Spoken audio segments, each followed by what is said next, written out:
Did you know that charting your basal body temperature can tell you a lot about what your estrogen and progesterone levels are during your cycle, not just when you ovulate? Hi, I'm Jacqui Lamplugh. I'm a fertility naturopath and I use basal body temperature charting with all my clients to help identify what their estrogen and progesterone levels are doing throughout their cycle.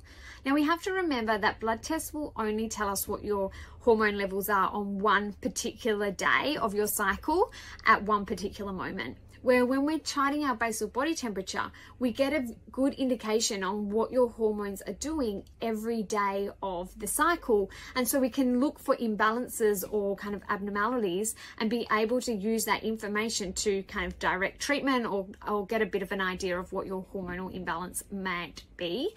So with your cycle, you've got two phases essentially. You've got the follicular phase, which is from your period until ovulation, and then you've got your luteal phase from ovulation to getting your period. Now, each of those phases are driven by different hormones. So the follicular phase, estrogen is the dominant hormone. So if we've got any issues with our follicular phase, maybe you're not ovulating or you're ovulating really late or really early, that can give us an indication that maybe something's up with estrogen.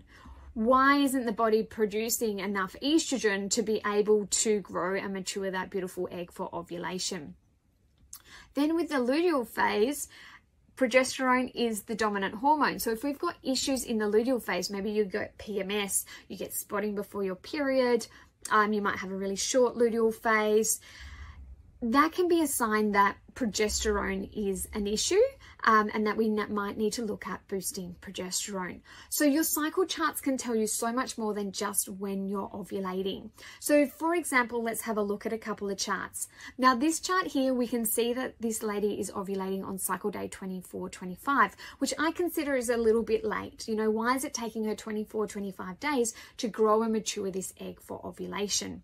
So if I was looking at this, I'd think, oh, okay, we've got a hormonal imbalance here and it's relating to ovulation. So I probably would request some blood tests on cycle day 2, 3 or 4 at baseline to see what her estrogen levels are doing, what's her follicle stimulating, her luteinizing hormone, androgens and thyroid doing, because all those hormones can impact on ovulation, and we can identify from the chart ovulation is a bit of a weakness here, and we need to identify the hormone balance.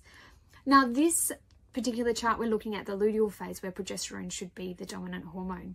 So this luteal phase is 11 days in length, which I consider as a little bit short, especially if you're trying to conceive. And we can see that she's getting spotting 3 days before her period. So spotting is a sign that progesterone levels are dropping off too early. You're getting a shed of that endometrial lining before you get your period, and that can impact on the little egg's ability to implant if you're trying to conceive. If you're not trying to conceive, spotting is annoying, but it also might be reflected in maybe you're getting PMS, maybe you're getting breast tenderness before your period, acne outbreaks. So these are all signs that progesterone needs boosting. So if I was working with this client, I'd say, okay, we really need to support progesterone for you, lengthen that luteal phase, try and reduce that spotting. I might also send her for a progesterone test on 7 days after she's ovulated to see where her progesterone levels are. And that can help us monitor how successful treatment is going. Now, we want to test progesterone 7 days after you ovulate because that's when progesterone peaks and we want to catch it at the peak. So basal body temperature can tell you more than just when and if you're ovulating. It can give you a really good insight on what your hormones are doing every day throughout the cycle and can really identify if there's any imbalances with estrogen and progesterone. It can help guide treatment, and it can also help identify, you know, what hormone tests, if any, that you might need to be done. I hope you found this little video interesting, and if you've got any questions, just drop them in the comment box below.